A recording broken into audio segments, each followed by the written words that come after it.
Ei pessoal, gravando mais uma vez aqui, né? Não tive tempo de gravar na sexta-feira, né? Aí eu gravei no decorrer, né? E vamos começar hoje, né? O mundo precisa de pensadores, e a ciência não pode pensar pelo homem. É interessante porque nessa questão da grade fractal, que a gente vem tratando há algum tempo, e venho falando sobre essas questões importantes, né, sobre o ato de pensar, de você ser dono da sua consciência, ser dono do seu questionamento, ser dono da sua vida, ser dono das suas hipóteses, e não deixar com que as provas digam que é verdade algo que a sua consciência não vê como verdade.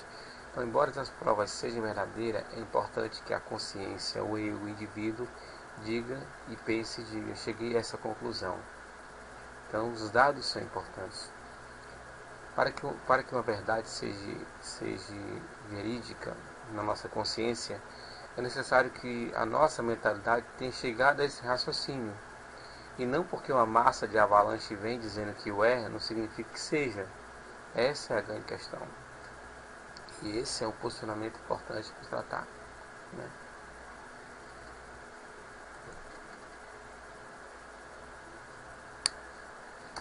O pensamento não depende do tempo, né? Mas sem tempo não podemos pensar. Administre o tempo. Porque eu digo que o pensamento não depende do tempo? Porque a sociedade coloca que o pensar é construído por um tempo, por uma ocasião, por uma determinação, por uma proposta, e você começa a pensar. Isso é um equívoco, porque a toda hora pensamos, a toda hora meditamos, a toda hora temos criatividades, construímos, né? E essa relação de construir, ela não vem porque o tempo determinado para alguma coisa faz acontecer, mas porque a nossa mente, nossa consciência tem que estar em pleno trabalho, construindo, produzindo, nem que seja apenas no seu cérebro. Construa um universo no cérebro que vai se expandir para fora de si. Muitas vezes você não consegue expandir para fora porque dentro não está construído. Então primeiro se construa para essa exposição ser fora. Isso é que é importante. Esse vídeo vai ser rápido.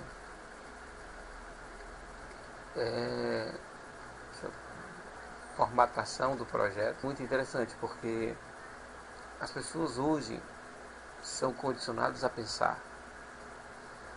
E o raciocínio segue uma linha literária. Eu chego naquele raciocínio porque me ensinaram assim, para eu chegar naquele raciocínio. Então, caminhos curtos ou mais longos para se pegar mais experiência é pouco desfocado. Então, a questão do pensamento sistêmico ele vem justamente nisso, que nem sempre o atalho é a melhor posição e nem sempre o contorno vai me trazer satisfação, embora me traga muito mais aprendizado, né? E sobre o pensamento sistêmico, vamos falar, né? A visão sistemática ela é a capacidade de identificar as ligações de fatos particulares do sistema como um todo.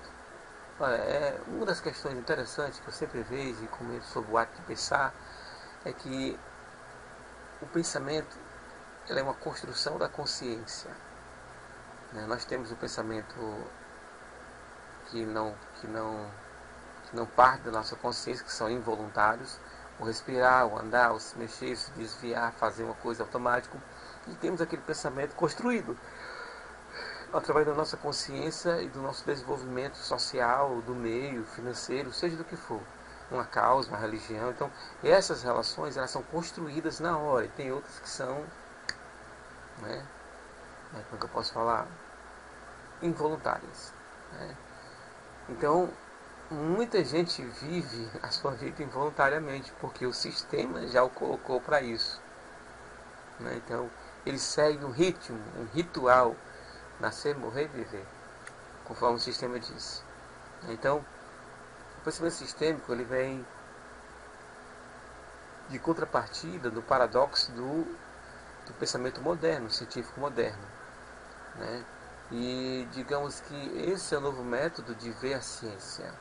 O pensamento sistêmico é um novo método de ver a ciência e o mundo. A filosofia científica atual, ela não satisfaz mais as questões empíricas e filosóficas da questão da existência. Isso é um fato. O pensamento sistêmico, ele é grande, extraordinário. E eu coloquei o exemplo do xadrez. O xadrez se começa simples, com uma peça, milhões de movimentos e estratégia, mas no final você tem que derrubar uma peça.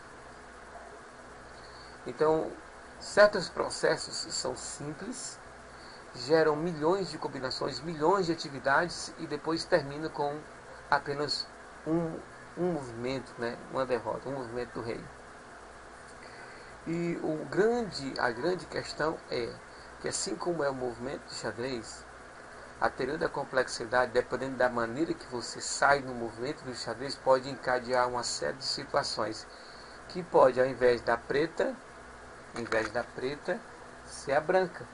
Em vez de ser a preta, ser a branca, a peça final. Então, a maneira como você sai conduz todo o meio de campo para se chegar a um determinado final.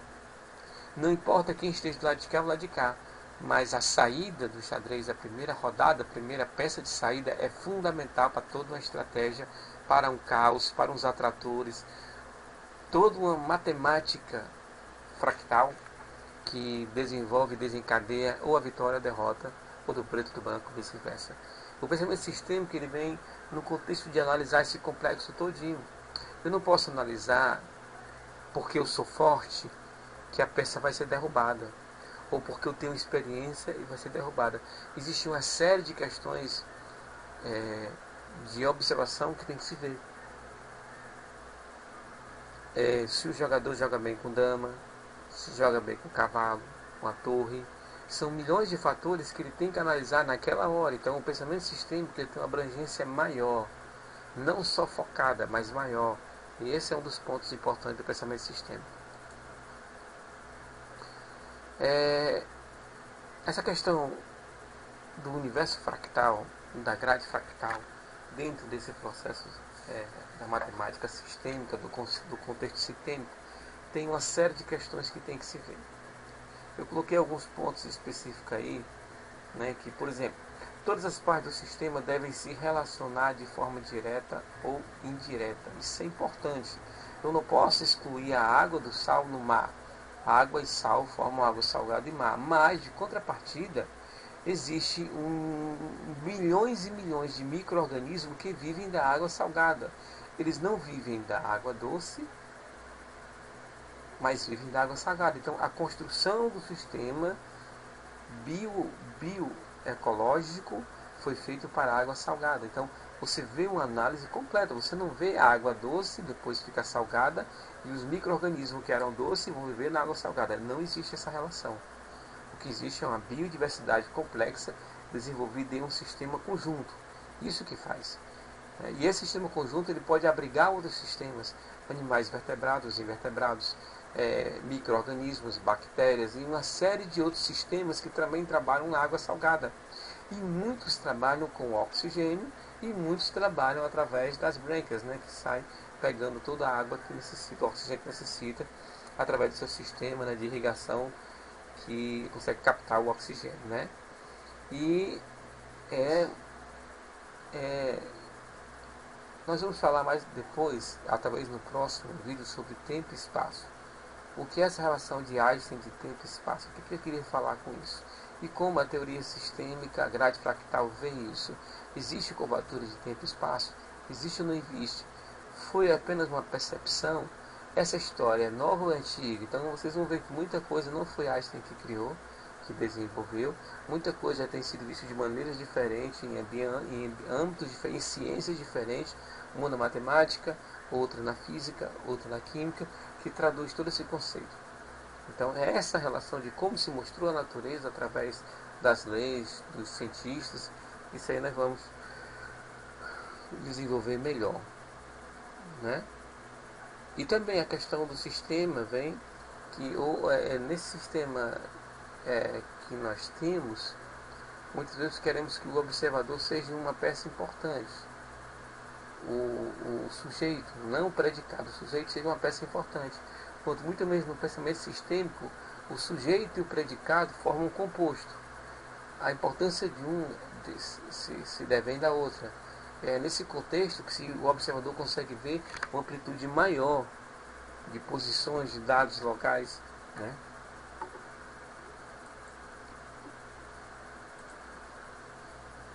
E pessoal, nós temos aí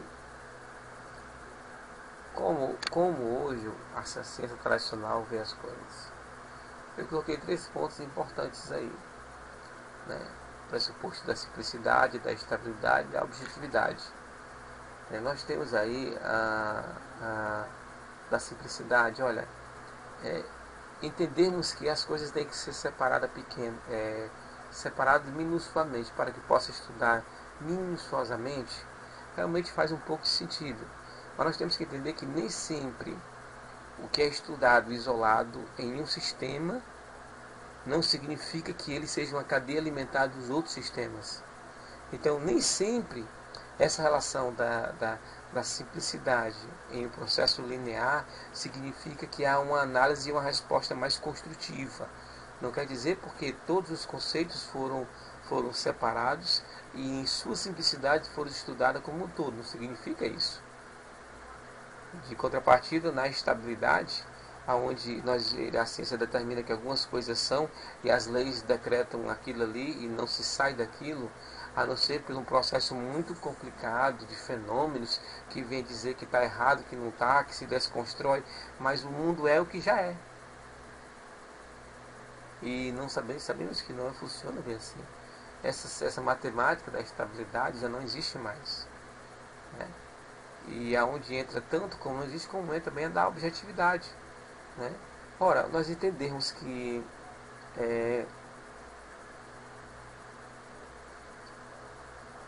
se nós dermos a um fator uma condição, e essa condição ela atinge a realidade como parte do critério da existência, então aquela pedrinha no meio da duna faz parte da construção da existência da duna. Eu dei um objetivo, a subjetividade em volta de todo o complexo está formada, e aí você começa a tratar o mundo como ele é, da maneira que ele é. Então, muitas vezes, essa questão de entender que tudo é subjetivo e nada é objetivo, né? Você tem uma ciência do paradoxo. Se questiona, então, por que a pedra veio, da onde veio, que só tem duna? Se a pedra veio de baixo, quem foi que trouxe lá para cima? Por que não tem mais pedras? Então tudo bem. Então vamos ser objetivo. A duna e a pedra, esquece todo o outro complexo. Porque a realidade desse universo é essa. Então nós temos essa questão que os paradigmas, né, que a ciência tradicional ela vem desenvolvendo e encadeando cada vez mais. Franco, mas essa maneira é só a maneira que nós pensamos. Não pensamos, sim. Se é a maneira que nós pensamos, mas significa que é a maneira correta de não pensar? Não estou dizendo que esses pensamentos não são corretos, mas precisa de uma construção, de uma expansão, de fragmentar mais a ideia. Aí onde eu coloquei a questão do pensamento sistêmico. Nós temos o pensamento, temos a questão da complexidade, que já vimos, da instabilidade. Olha, falamos muito isso também no nosso segundo vídeo, né? Que esse sistema de instabilidade é o que forma o mundo, o nosso universo à nossa volta. E os atratores, que nem tem nos outros vídeos, conseguem colocar um padrão, não uma estabilidade, um padrão de eventos para que as coisas possam ocorrer e se construir com naturalidade. Não tem como incluir realidades de estabilidade em um universo totalmente paradoxal, aonde você está construindo hoje e amanhã não existe, e depois vai deixar de existir, aonde modelos de temperatura, de calor, de frio, de maremotos, de chuva, esses climas são feitos através da instabilidade. Então, Se construir através de uma estabilidade não é destruir ou ficar em cima de um alicerce de areia, ou um alicerce em cima da areia. Muito pelo contrário. O pressuposto da estabilidade vem quando você consegue avaliar todas as percas e todos os ganhos. E assim você consegue concentrar a melhor abordagem em todos os conceitos, desde do ato de você controlar ou não controlar um objeto, por que não controla, quais são os atratores, quais são os meios de caos que faz com que aquela instabilidade venha existir. Eu trabalho em cima de estabilidade, sim. Quando o engenheiro constrói um prédio, ele não constrói baseado só na estabilidade. Ele também trabalha na instabilidade. Ventos, terremotos, coisas que podem acontecer que faz parte da natureza. Essa é a grande questão do pensamento sistêmico, né? E temos também a intersubjetividade. Ora, eu posso construir um sistema prevendo várias realidades à minha volta. E não é porque esses sistemas não vão existir que eles não possam estar interligados. Porque a minha realidade ela é construída hora a hora, segundo a segundo, minuto a minuto.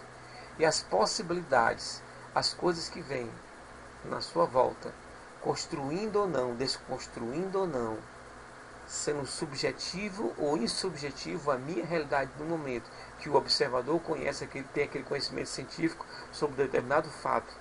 Né? Então aquilo me constrói, é subjetivo ou insubjetivo na minha vida?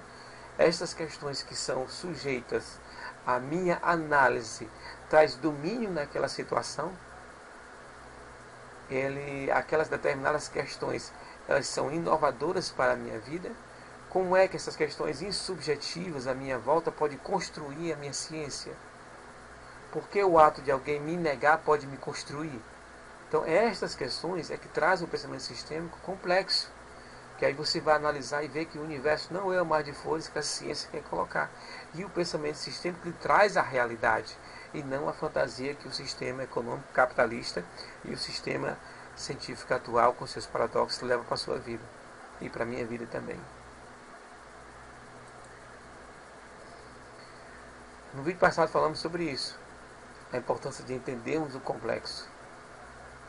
Cada complexo dele tem um atrator, cada atrator trabalha com pessoas, com gente, com todo tipo de situações, tempo, estrada, telefone, internet, satélite, todas essas construções trabalham separadamente. Eu tenho que entender uma construção todinha separadamente, eu tenho que entender os processos que encadeiam até chegar a minha carta, até a correspondência. Dependendo do observador, eu tenho que conhecer não mais a fundo os complexos sistêmicos.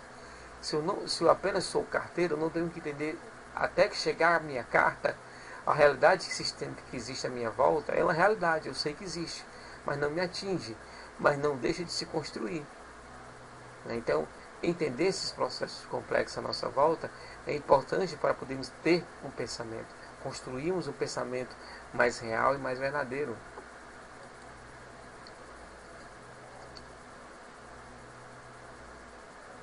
E eu sempre coloco essa questão da trama do tecido, né? Então, geralmente eu vou falar sobre isso.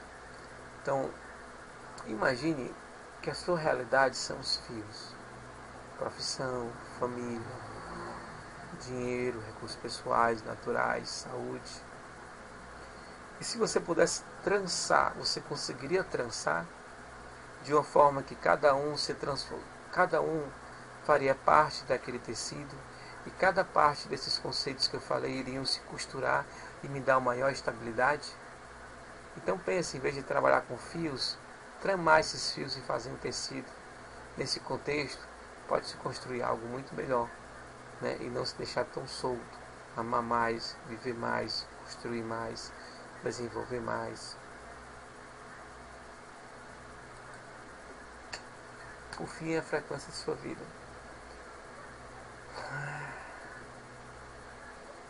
É difícil encontrar pessoas que desejam mudar, sair do sistema, sair dessa cadeia que é infernal muitas vezes, que é o sistema que nós vivemos. Mas essa frequência da maneira de como você pensa e você age vai transformar a sua vida. Mude a sua frequência, mude a sua rádio, Veja se você está seguindo o conceito certo. Tente construir um pensamento melhor, um pensamento diferente. E aí sua vida vai mudar. Pessoal, até a próxima e valeu!